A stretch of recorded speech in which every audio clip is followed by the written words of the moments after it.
এমন কোথাও তো আমরা দেখি নাই জুবাইর সাহেব তার ছেলেদেরকে নিয়ে গেছে, এবং মোশারার বাহিরে, মোশারা হয়েছে অসেফ সাহেব এখানে কথা বলবে, কিন্তু সে তার ছেলেকে নিয়ে আসতো, তাকে দিয়ে বয়ান করাইতো। তাহলে বিষয়টা কত আপত্তিজনক। আমি জুলুমের সাথে কিভাবে থাকি? এর মানে ওলামায়ে কেরাম তাদের উপর জুলুম করছে? কাকরালির ইমাম, স্বঘোষিত যে ইমাম আজিমউদ্দিন, তার বক্তব্য এটা, যে সনদ কাটে দিলে কি হয়েছে, সনদ দিয়ে কি হবে? একটা ভুল না শুধরালে আরেকটা ভুল তার দ্বারা হবে, এটাই স্বাভাবিক। অথচ এটা হলো উসুল। তো একটা ভুল করার কারণে কেন যেন তারা এক ধরনের পাগল পাড়া হয়ে গেছে।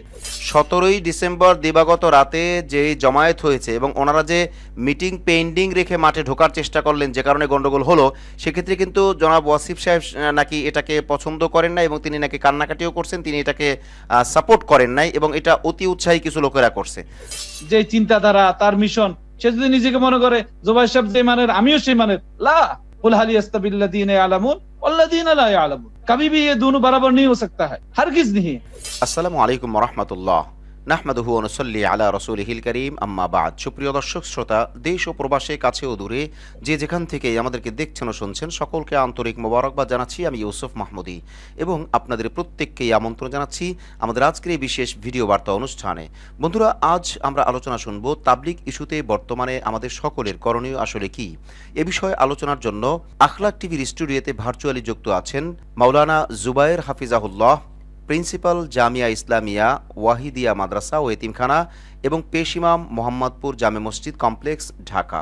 চলুন আমরা হজরতের সাথে একটু সালাম বিনিময় করে আসি। আসসালামু আলাইকুম মোহতারাম, আপনি কেমন আছেন? ওয়ালাইকুম আসসালাম ওয়া রাহমাতুল্লাহি ওয়া বারাকাতুহু। আপনি কেমন আছেন হযরত? আলহামদুলিল্লাহ, আল্লাহর মেহেরবানি আমি এবং আমরা সবাই ভালো আছি। মোহতারাম, আপনি অবশ্যই জেনে থাকবেন যে বাংলাদেশের পরিবেশে তাবলিগ জামায়াতের দুই দলের একটা টানাপোড়েন অবস্থা চলমান। এরই মধ্যে অনাকাঙ্ক্ষিতভাবে হলো 17ই ডিসেম্বর দিবাগত রাতে টঙ্গীর ময়দানে যে অপ্রীতিকর ঘটনা ঘটলো, 4 জন মানুষ শহীদ হলো। এই ব্যাপারে আলেমরা সবাই প্রায় উদ্বিগ্ন, দেশবাসী উদ্বিগ্ন। এ ব্যাপারে আপনি আসলে আমাদেরকে কি বলবেন যে এই অনাকাঙ্ক্ষিত ঘটনা কেন ঘটলো, কারা ঘটলো এবং এর পরিণাম কি হতে পারে? এই ক্ষেত্রে প্রাথমিক পর্যায়ে আপনার কাছে আমরা অভিব্যক্তিটা আপনার জানতে চাই। জি। আলহামদুলিল্লাহ, আল্লাহ তাআলা শুকরিয়া আদায় করছি সর্বপ্রথম আখলাক টিভি আজকে আমাকে ওনাদের এই প্রোগ্রামে এই গুরুত্বপূর্ণ আলোচনার বিষয়ে সুযোগ করে দেওয়ার জন্য। এজন্য আখলাক টিভির পরিচালক সহ সকলকে আমি আন্তরিক মোবারকবাদ, ধন্যবাদ জানাচ্ছি। যে বিষয়টা বর্তমানে বড় একটা আলোচ্য বিষয় হয়ে দাঁড়াইছে, সেটা হলো দাওয়াতে তাবলীগের মেহনত। দাওয়াতে তাবলীগের মেহনত এটা যুগ যুগ ধরে চলে আসতেছে, আম্বিয়া আলাইহিস সালাতু ওয়াস সালামের জামানা থেকে চলে আসতেছে। কিন্তু এটার একটা নিয়ম তরতিব, নতুন ভাবে একটা সিস্টেমে এটাকে চালু করার ধারাবাহিকতা হযরত মাওলানা ইলিয়াস রাহমাতুল্লাহ আলাইহি শুরু করছেন, এবং তারপরে হযরত মাওলানা ইউসুফ সাহেব রাহমাতুল্লাহ আলাইহি, হযরত আনামুল হাসান সাহেব রাহমাতুল্লাহ আলাইহি, তারপরে এটা ধারাবাহিক শুরাই নিজামের এই তরতিবে এই মেহনত চলে আসতেছে। তো যেহেতু বিষয়গুলি সবাই অবগত আছেন, সেজন্য আমি খুব লম্বা আলোচনায় যাইতে চাই না।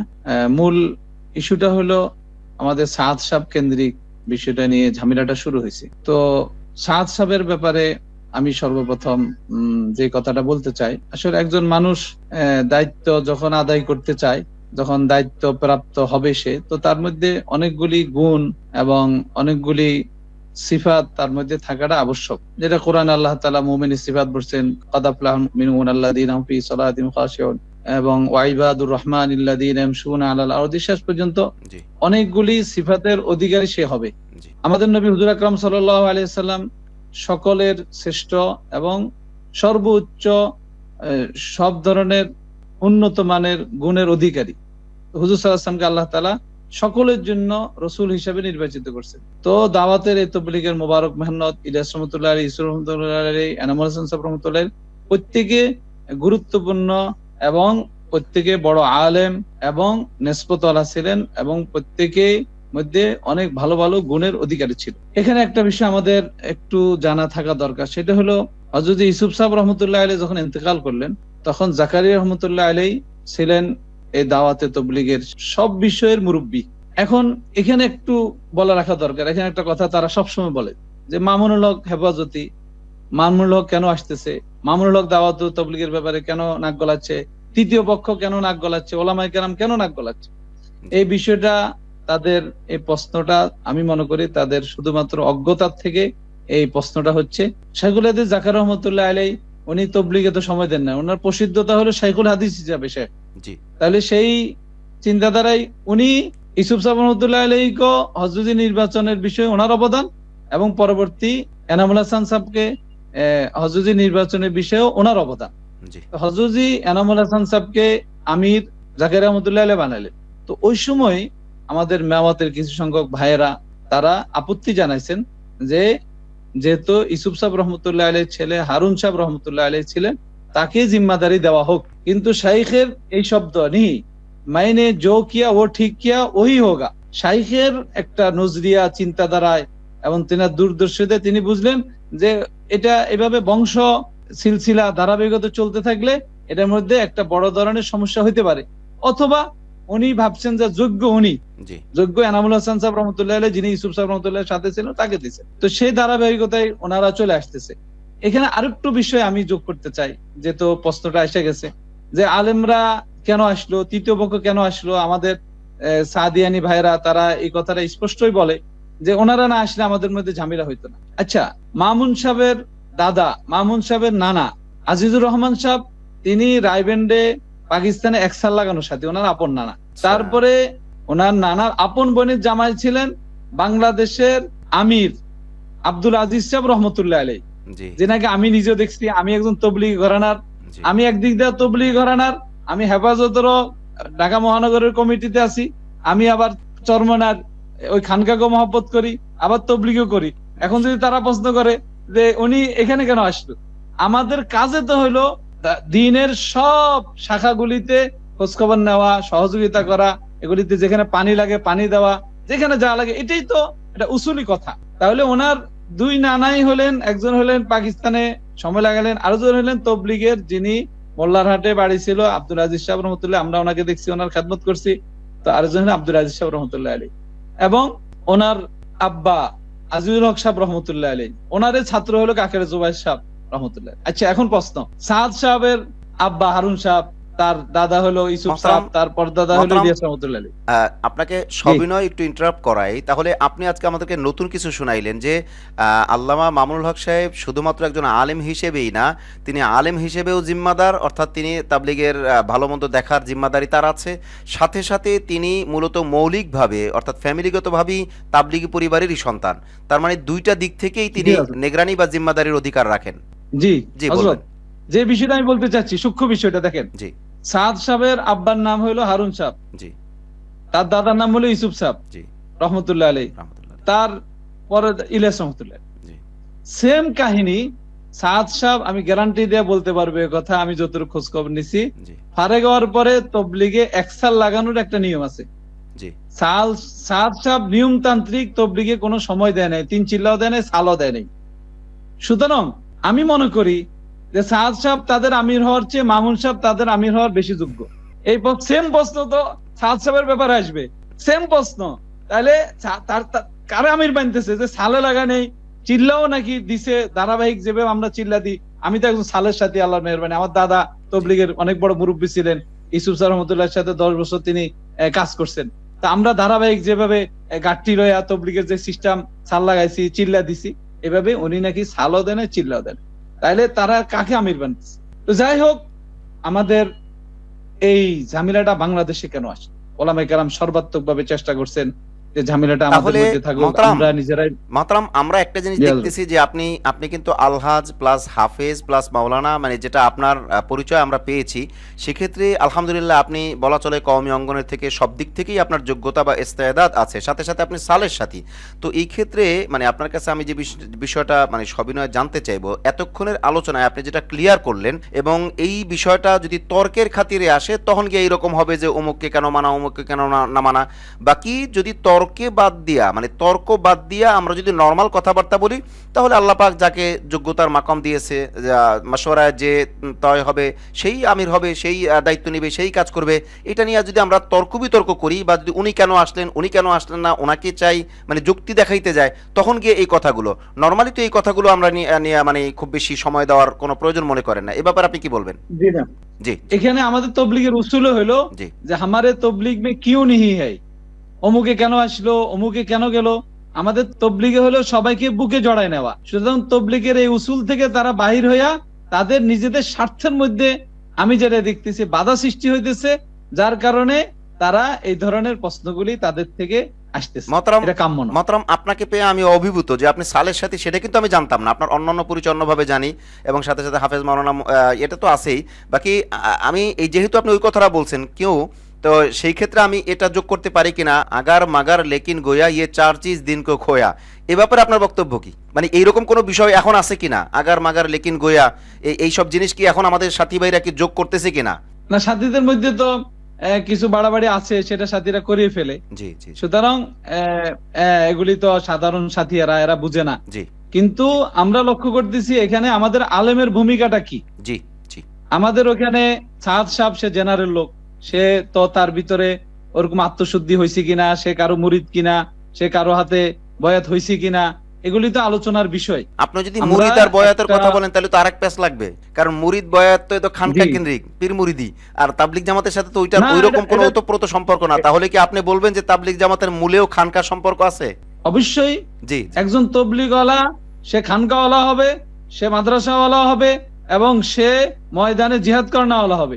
আমি আলহামদুলিল্লাহ, আল্লাহ শুকর, আমাদের কাকার জুবাইর সাহেব হুজুর তো সবগুলির মধ্যে আছে। উনি খেলাফত পাইছেন, এবং বিভিন্ন আমাদের যারাই আছেন এই লাইনে, এটাই তো আমাদের মূল চিন্তাধারা ছিল আমাদের। আমি নিজে ব্যক্তিগতভাবে আলহামদুলিল্লাহ, আমি দুইজনের থেকে আমি এজাজত প্রাপ্ত। আমি জুনায়েদ বাবুনগর সাহেব এজাজত প্রাপ্ত, আশরাফ আলী সাহেব এজাজত প্রাপ্ত, তবলিগে একসার লাগানো, আবার সব জায়গায় আলহামদুলিল্লাহ আমি চেষ্টা করি যে শরীক হওয়ার জন্য। তবলিগের ময়দানে আমার অবদানটা বেশি রাখার চেষ্টা করি, যেহেতু জন্মগতভাবে আমি তবলিগ হলাম। প্রায় আমার বয়স আজকে এই তবলিগের মধ্যে প্রায় 40 বছর আমার বয়স। তো এখন যে ঝামেলাটা আমাদের এখানে আমি মনে করতেছি বাংলাদেশে, সেটা হলো আসিফুল ইসলাম সাহেব। আসিফুল ইসলাম সাহেব জেনারেল লোক, এবং তার বিষয়ে বিস্তারিত আলোচনার এখানে অপেক্ষা রাখে না। ব্যক্তি আলোচনা আসলে এগুলি করতে গেলে তো আমরা পছন্দ করি না, আসিও না। সে আমাদের সামনে তো বড় হয়েছে, এবং আলেমদের ব্যাপারে যে তার বিদ্বেষ এবং আলেমদের সাথে তার ব্যবহার আগের থেকে ভালো ছিল না, সেটা তো আমরা কাকারে নিজেরাই সচক্ষে দেখছি। সেই এই গ্রুপটা জন্ম দিছে। এখন এই প্রসঙ্গে আমি এক্ষেত্রে যেহেতু আপনি নাম বলেই ফেলেছেন, সেহেতু একটা প্রসঙ্গ না বললেই নয়। আমি কিন্তু ব্যক্তিগতভাবে ওনাদের দায়িত্বশীলদের কাছ থেকে শুনছি যে 17ই ডিসেম্বর দিবাগত রাতে যে জমায়েত হয়েছে, এবং ওনারা যে মিটিং পেন্ডিং রেখে মাঠে ঢোকার চেষ্টা করলেন, যে কারণে গন্ডগোল হলো, সেক্ষেত্রে কিন্তু জনাব ওয়াসিফ সাহেব নাকি এটাকে পছন্দ করেন নাই, এবং তিনি নাকি কান্নাকাটিও করছেন, তিনি এটাকে সাপোর্ট করেন নাই, এবং এটা অতি উৎসাহী কিছু লোকেরা করছে।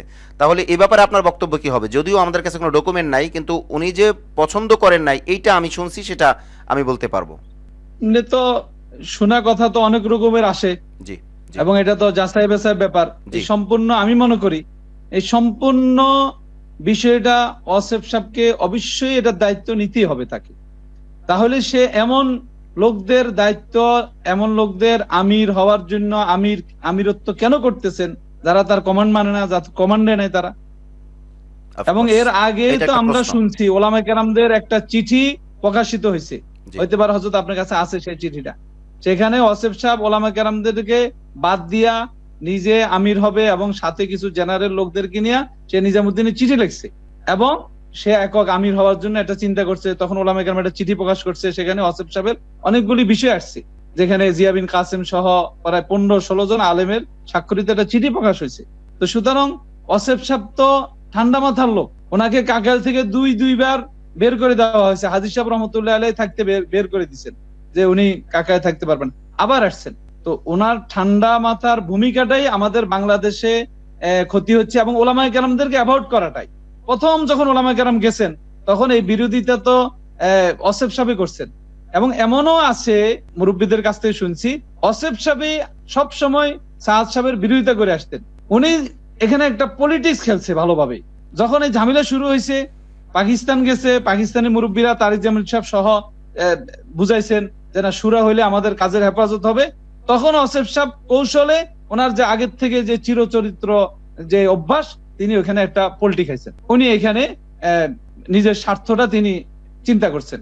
এবং আমরা অনেকে বলবো যে স্বার্থ কি ওনার স্বার্থ হলো ওনার মধ্যে দুনিয়ার লোভ ঢুকছে।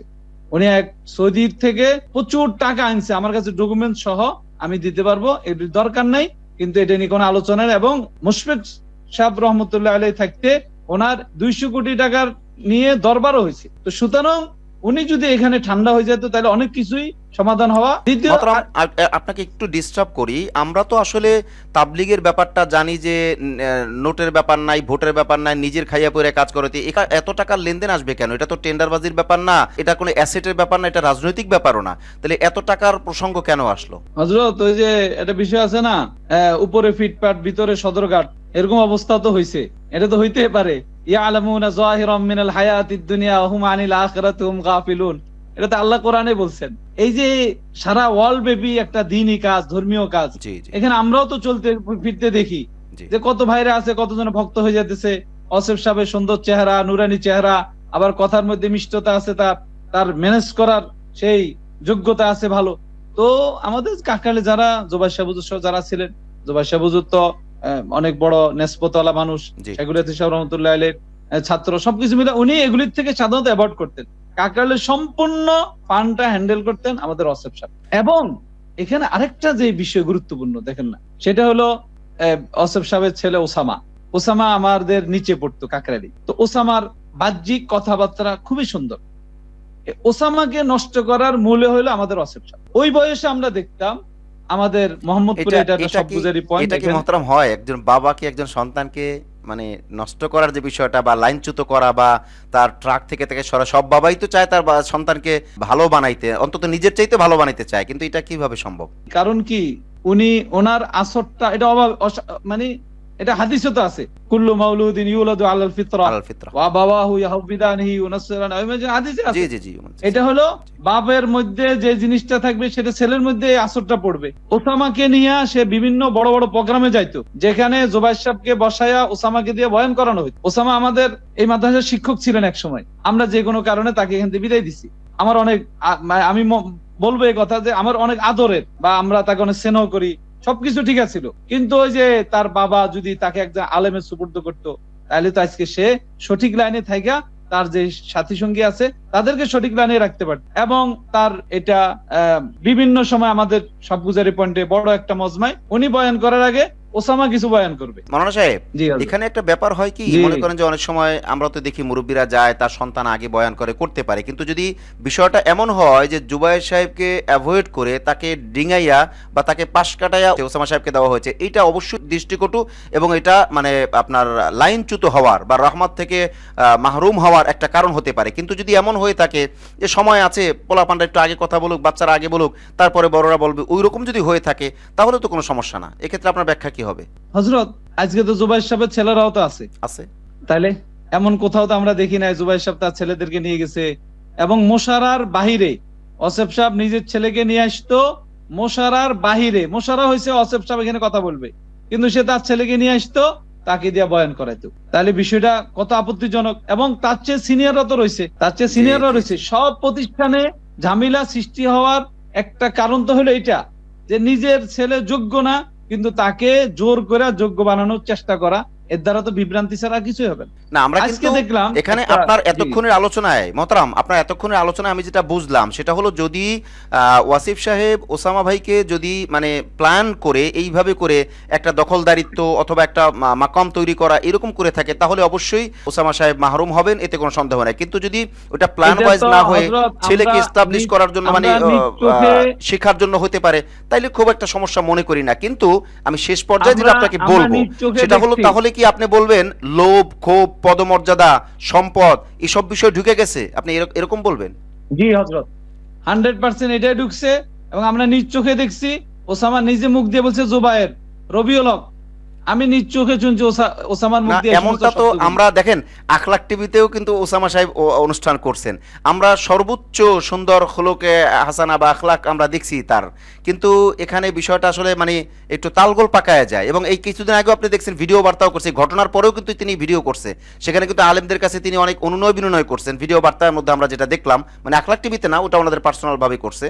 আখলাক টিভিতে অনেকদিন যাবতীয় ওনাদেরকে কথা বলতে দেওয়া হয় না, এখন আর আমরা দেই না। তো এই ক্ষেত্রে মানে এটা কি আমরা এরকম ধরবো যে ওনার বাহ্যিক একরকম ভিতরে আরেক রকম? জি হযরত, বাস্তবতা একটু বলি আমি। জি অবশ্যই অবশ্যই। আজকে আমি তার একটা এই যে ইউটিউবে একটা শুনতেছিলাম, কোন একটা ইয়াতে জন্য সে ইন্টারভিউ দিতেছে, আর ইন্টারভিউ সিস্টেমটা কি, তাদের লোকে তাদের ইন্টারভিউ নেই, জি ইন্টারভিউ নিয়ে তাদের পছন্দের প্রশ্ন করে। তো ওখানে ওসামাকে জিজ্ঞেস করতেছে, ওসামা অনেক কথাই বলছে সেখানে। তার মধ্যে একটা সে বলছে যে আমার জীবন এমন ছিল, আমাকে পাহাড়তলি রাখা হয়েছে, মানে একটা উচ্ছৃঙ্খল জীবন ছিল যার কারণে পাহাড়তলি রাখা হয়েছে। তো এখন জেলে যাওয়া দরকার হলে জেলে যাব, মানে হ্যাবসখানা থেকে সে বললো আমার হ্যাবসখানার থেকে জেল তো সহজ। এই শব্দ কিভাবে বললো? এখানে লাস্টে যে কথাটা সে বলছে দেখেন না, আপনি একজন আলেম মানুষ, আমাদের শ্রদ্ধেয় ভাজন, তাকে প্রশ্ন করা হয়েছে তাহলে কি যোগ যোগে এই ফিতনাটা কারা ছড়াইছে? মিম্বর থেকে আলেমরা ছড়াইছে না কারা ছড়াইছে? তো ওসামা কয়েকবার বলছে হ্যাঁ, এই উম্মতের মধ্যে এই ডিভাইজন, উম্মতের মধ্যে বিভক্তি, এটা মিম্বর থেকে আলেমরা ছড়াইছে। কথাটা কত মারাত্মক! সে মিম্বরকে কলুষিত করে ফেললো এখানে। আপনি তার ভিডিও আজকে আমি কয়েকবার দেখলাম যে ওসামা এটা কি বলতেছে। সে একদিক দিয়ে বলছে আলেমরা আমাদের মাথার তাজ, আলেমদেরকে আমরা সম্মান করি, আলেমদেরকে ইজ্জত করি। সেই কথা একটু থামাই, আপনাকে একটু ইন্টারাপ্ট করাই। এই কথা কি আপনি নিজে শুনছেন? জি জি, আপনি নিজে শুনছেন? না না, সরি, আপনি নিজে শুনছেন? এটা আমি কেন জিজ্ঞেস করলাম জানেন? না, এটা আমি কেন জিজ্ঞেস করলাম জানেন? আমাদের আখলাক টিভিতে কোনো একটা অনুষ্ঠানে আমি যখন একটা অনুষ্ঠানের শেষ দিকে এসে মুফতি ওসামা হযরতকে জিজ্ঞাসা করেছিলাম যে ভাই মোহতারাম আসলে সমাধানটা কোন পথে, উনি পরিষ্কার করে বলছেন, অকপটে বলছেন, সেটা আপনি আখলাক টিভিতে এখনো পাইবেন। সেখানে বলা আছে যে সমাধান একটাই, আলেমরা আমাদেরকে সুযোগ দেখ, আলেমরা আমাদেরকে তাদের পায়ের কাছে বসার সুযোগ দেখ, তাদেরকে মানে আলেমদের কাছে আমাদেরকে যাইতে সুযোগ দেখ, মাফ চাইতে সুযোগ দিক, এই ধরনের ল্যাঙ্গুয়েজ। তো যার কাছে এইরকম কথা, তার কাছে আবার ওই কথাটা যে মেম্বার থেকে আলেমরা বিশুদ্ধগার ছড়াইছে বা ফিতনা ছড়াইছে, এটা কিভাবে সম্ভব? মানে দ্বিমুখী কথা, সাংঘর্ষিক কথা, এটা কিভাবে সম্ভব? হযরত এটা আপনি ইউটিউবে চার্জ দিলে পাবেন ওসামা ওসেবের ইয়াতে, এবং এটাকে সে ইতিহাসের বিভাজনের মূল ইয়ে হলো মিম্বর, আলেম, এদেরকে সে আখ্যায়িত করছে। না, এরকম কথা সে বলে থাকলে এটা কোনোভাবেই গ্রহণযোগ্য কথা না। এটা আপনি তো বলছেন আমাকে সার্চ দিতে, মূলত আমি কেন সার্চ দিব? আমি তো দিব, বাকি আমার সাথে সঙ্গে টিম যারা আছে তারা দিবে। আর আপনি যেটা বলছেন এগুলো রেকর্ড হচ্ছে, যেহেতু আমরা এটা পাবলিশ করবে হাউস, সেই হিসেবে ইনশাল্লাহ এটা মানুষও সার্চ করে দেখবে। কিন্তু এইরকম কথা না হইলে তো আপনি বলতেন না, আর যদি হয়েই থাকে তাহলে এটা কোনোভাবেই মানা যায় না। এটা ওসামার সাহেবের ব্যাপারে অন্তত বা কোন আলেমের ব্যাপারে আমি এটা মানতে পারি না। ওখানে আরেকটা কথা আসছে যে আমি জুলুমের সাথে কিভাবে থাকি, এর মানে ওলামায়ে কেরাম তাদের উপর জুলুম করছে। এই মারাত্মক ঘটনা ঘটার পরেও 3 জন শাহাদাত বরণ করছে, আমাদের শত শত সাথী ভাইরা আহত হয়েছে, তারা কেউ মৃত্যু সজ্জায় আছে। এই সময় এখন পর্যন্ত সে আইসা বলতেছে যে আমি কেন আছি এদের সাথে, আমি আল্লাহর জন্য আছি এদের সাথে। আলেম তো একদিক দিয়ে বলতেছে আলেমরা আমাদেরকে স্থান দেয় না, জায়গা দেয় না, আরেক দিক বলতেছে আমি এদের সাথে কেন আছি, আমি জুলুমের সাথে এক হইতে পারি না। তাহলে তোমার মুখে একরকম আর দিলে আরেক রকম, এটা তো কখনো হইতে পারে না। আবার এটা বলতেছে আমাকে অফার দিচ্ছে, আমাকে বুখারী শরীফ পড়ানোর অফার দিচ্ছে। আজকে এই কথা আমি শুনে অবাক। সে বুখারী শরীফ পড়ানোর এই যোগ্যতা তার আছে না আছে, আল্লাহু আলাম। যাক, আমরা আমরা ব্যক্তিগত বিষয়ে আর না যাই, কিন্তু আপনি বলছেন ওনার বরাতে যে উনি কথাগুলো বলছে, এটা অবশ্যই নেটে থাকবে, না থাকলে তো আপনি বলতেন না, যেহেতু এটা রেকর্ড হচ্ছে এটা যাবে। তো সেই হিসেবে উনি যদি আপনার সাথে বসতে চায়, মানে আমি ওনাকে প্রস্তাব দিব, তাহলে পার্সোনালি আপনি ওনার সাথে বসবেন কিনা, মানে আমরা এইভাবে রেকর্ড করব, মানে লাইভে না, রেকর্ডের পরে যদি মুনাসিব মনে করি আমরা উভয়ের সিদ্ধান্ত হয় তাহলে সেটা পাবলিক হবে। তো আপনি বসতে রাজি আছেন কিনা? বা এটা সরি আমি একটু বলি নেই, সেক্ষেত্রে প্রয়োজনে সেটা রেকর্ড হবে কিন্তু পাবলিক হবে না, শুধুমাত্র আখলাক টিভির দায়বদ্ধতার জন্য তিনি যদি রাজি হন তাহলে আমরা রেকর্ড করব, পাবলিক না করার শর্তে। কিন্তু আপনি তার সাথে বসতে রাজি আছেন কিনা এই কথাগুলো নিয়ে? ও তো আমার অনেক জুনিয়র, শুধু আপনার কথা শুনে আখলাক টিভিতে আমি একটা ইন্টারভিউ দিতে আসছি। এখানে তাদের সাথে এখন বসা মানে হলো আমরা জাতির কাছে কালারিং হওয়া, তাদের কাছে বসার মতো আমি এটা গৌরবের সাথে বলবো না যে মানে যার আমি কার সাথে বসবো এটা তো আমাকে একটু ভাইবা দেখা দরকার না। তার সাথে আমি বসে গেলাম, এটা তো হযরত একটা হয় না, মানায় না। তাহলে এটা মশওয়ারার ব্যাপার। খবর থেকে বলছে যে ওসামার প্রতি এখনো ওই যে ওসামা যে বলছে আমাদেরকে জায়গা দেয় না, স্থান দেয় না, আমি জিম্মেদারি নিলাম। ওসামা যদি এখনো তোবা করে ফিরত আসতে চায়, বাংলাদেশে যার যেই কোনো কারো কাছে যাইতে চায়, যেহেতু এখন তার নাম মামলা, এখন তো আমার কিছু করার নাই এই মুহূর্তে না, যদি সে ফিরত আসতে চায়, তোবা করতে চায় এবং তার সঙ্গ পঙ্গ সবাইকে দাওয়াত দিয়া নিয়ে আসে, তাহলে ওয়েলকাম, তাকে আমরা স্বাগতম জানাচ্ছি, কোনো সমস্যা নাই কোনো আলেমের কাছে যাইতে। এগুলি হলো তাদের একটা বিভ্রান্তমূলক কথাবার্তা। এবং তাদের সাথে যে সমস্ত ওলামায়ে কেরাম আছে, আমি সবাইকে অনুরোধ করব যে আপনারা কি বলতেছেন না বলতেছেন, যেহেতু একটা ভুল না শুধরাইলে আরেকটা ভুল তার দ্বারা হবে, এটাই স্বাভাবিক, অথচ এটা হলো উসুল। তো একটা ভুল করার কারণে কেন যেন তারা এক ধরনের পাগল পাড়া হয়ে গেছে। তো তাদের ব্যাপারে আমাদের মেসেজ একটাই, ওয়াইদা খাতাবাহুমুল জাহিলুনা ক্বালু সালামা। আমি জীবনে লাইভে আসি না হযরত, এই জন্য আজকে আপনাকে একটু মনে হয় কষ্ট দিয়ে ফেললাম। না, না, না, প্রথম না। এই কল কার্ডে আসলাম আর কি। না। আপনার কথা বলছে ভালো লাগছে, আপনার শুনি আপনার সব বিষয়। এই জন্য আজকে এই জন্য আসছি যে ভাইরা যদি একটু সতর্ক হয়, এবং অনেকে তো আপনারা দেখছেন সনদ টনদ সব কেটে দেওয়া হয়েছে, এবং তারা এটাও বলতেছে সনদ কেটে দিলে কি হয়েছে। আলাদা আমাদের একটা প্রবাদ বাক্য আছে যে সনদ যার নাই তার কোনো মূল্যই নাই, যে যা মনে চায় তাই করুক। দেখুন তো এই জন্য আমরা মাওলানা সাহেব, বলি না। মাওলানা সাহেব, জি হযরত। এই যে সনদ কাইটে দিলে কি হয়েছে এই কথাটা বলা, এইটা ওনারাও ক্ষোভে বলতেছেন, এটা আমার ধারণা। কারণ সনদ যদি আপনার প্রয়োজনই না হয় তাহলে আপনি গেছেন কেন? কারণ কওমি মাদ্রাসার শিক্ষাটাই তো সনদের জন্য, অর্থাৎ ইলিম পাওয়া, সেখান থেকে আল্লাহর রহমত বারাকাত পাওয়া। অতএব যদি বলে যে সনদ কাটলে কি হয়ে যায়, এইটা আসলে এখন রাগের কারণে বলতেছে। এটা ওনাকেও আপনি ডিপলি জিজ্ঞাসা করলে বা নর্মালি জিজ্ঞাসা করলে উনিও স্বীকার করতে বাধ্য না, সনদের জরুরত আছে। আর সনদ যদি কাইটে দেওয়া হয় তাহলে আমি রহমত থেকে বারাকাত থেকে মাহরুম হয়ে যাব, এটা উনিও যে কেউ হোক না কেন স্বীকার করতে বাধ্য। মোহতারাম, আপনি বলছিলেন যে এটা তাবলীগের তাদের ওই বর্তমান যে ইস্যুতে আমাদের সকলের করণীয় কি? জি হযরত তাদের স্বঘোষিত যে ইমাম, কাকরালির ইমাম, স্বঘোষিত যে ইমাম আজিমউদ্দিন, তার বক্তব্য এটা যে সনদ কাটে দিলে কি হয়েছে, সনদ দিয়ে কি হবে।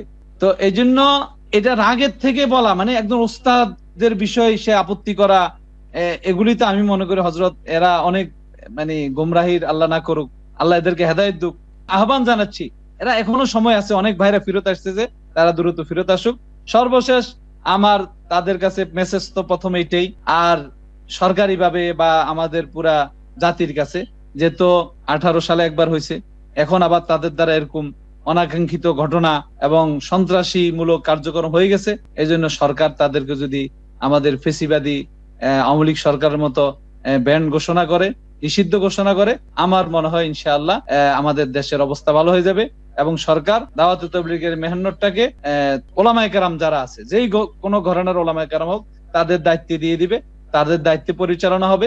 আমাদের ইন্ডিয়াতে ওলামায়ে কেরামদের তত্ত্বাবধানে পরিচালিত হচ্ছে, আমাদের পাকিস্তানে ফুল মেহনতটা ওলামায়ে কেরামদের তত্ত্বাবধানে পরিচালিত হচ্ছে।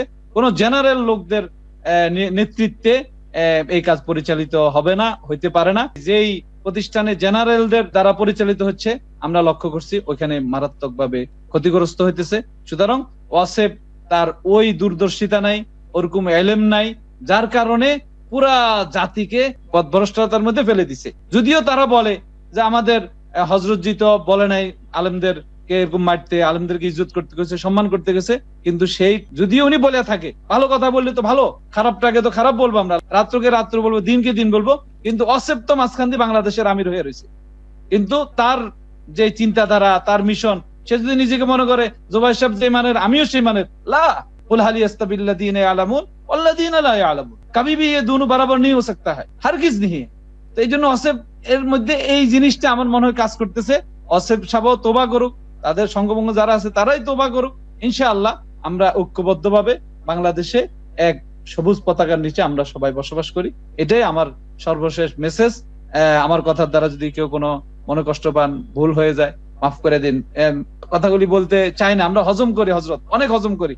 আমাদের হাজার হাজার সালের ওলামায়ে কেরাম আছে হযরত, জি সালের ওলামায়ে হাজার হাজার আছে। এক মামুন সাহেবকে নিয়ে তাদের এত মাথা ব্যথা কেন? এবং এই ধরনের আলেমদের ব্যাপারে এই কুৎসাগুলি আমি আপনার আখলাক টিভির মাধ্যমে, আল্লাহ তাআলা যেহেতু আখলাকি বিষয়, যে তারা এই একজন মুসলমানকে গালি দেওয়া, তো এটা কত বড় অন্যায়।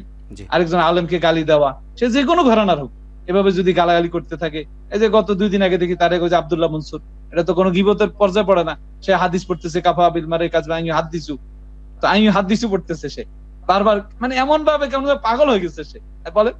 তো এই জন্য আমিও তাদেরকে বারবার অনুরোধ জানাচ্ছি, ভাই এই জায়গা তো সেন্সিটিভ জায়গা, গালাগালি করার জন্য তো কত জায়গা আছে, সমুদ্রের পাড়ে গিয়া ওখানে যদি তোমাদের গালাগালি এত বেশি হয়ে যায়, কিছু গালাগালি করে নিজেকে ঠান্ডা করে এরপরে তোমরা সঠিক পথে চলে আসো। কিন্তু এইভাবে আলেমদেরকে গালি করলে আমাদের কি হবে না হবে, আমাদেরকে তো আমরা আল্লাহর কাছে আজরে আশা করি, তাদের তো ক্ষতি হয়ে যাচ্ছে, তাদের ছেলে মেয়েদের উপরে আসর পড়তেছে, তাদের ফ্যামিলির উপর আসর পড়তেছে, ভবিষ্যৎ প্রজন্ম তাদের থেকে কি শিখবে? এই জন্য এই বিষয়গুলি আমার মনে হয় তারা দ্রুত অ্যাভয়েড করা দরকার। তারা এখনো লাইভে আসতেছে, বিভিন্ন ব্যাখ্যা দিতে চাচ্ছে। আরে ভাই, কোরআন হাদিস নিয়ে তো খুব বড়রা, যারা বড় আলেম, তারা তো কথা কম বলে, তারা তো কথা বলেই না, খুব সাবধানে কথা বলতে হয়, তো খুব সেন্সিটিভ জায়গা। এই জন্য আপনার মাধ্যমে, আপনি যে তো মাশাআল্লাহ অনেকদিন যাবত এই লাইনে কাজ করতেছেন, উদ্যোগ তো অনেকে নিয়েছে, তো এখন উদ্যোগের একটাই সময় যে তারা দ্রুত সবাই অন্যান্যদের মতো তওবা করে চলে আসো। মাশাআল্লাহ, মাশাআল্লাহ, জাযাকুমুল্লাহ। অনেক কথা আপনার থেকে আমরা শুনলাম, সময় থাকলে আমরা আরো নিতাম। আপনার কাছে আমরা শেষ আরজি করব। আপনি কিন্তু একটু আগে বলছিলেন যে আসলে অনেকেই গালিগুলোজ, অকথ্য ভাষা, বিভিন্ন রকম কথাবার্তা বলছে, এমনকি কাফের, মুশরিক, মুরতাদ পর্যন্ত বলছে।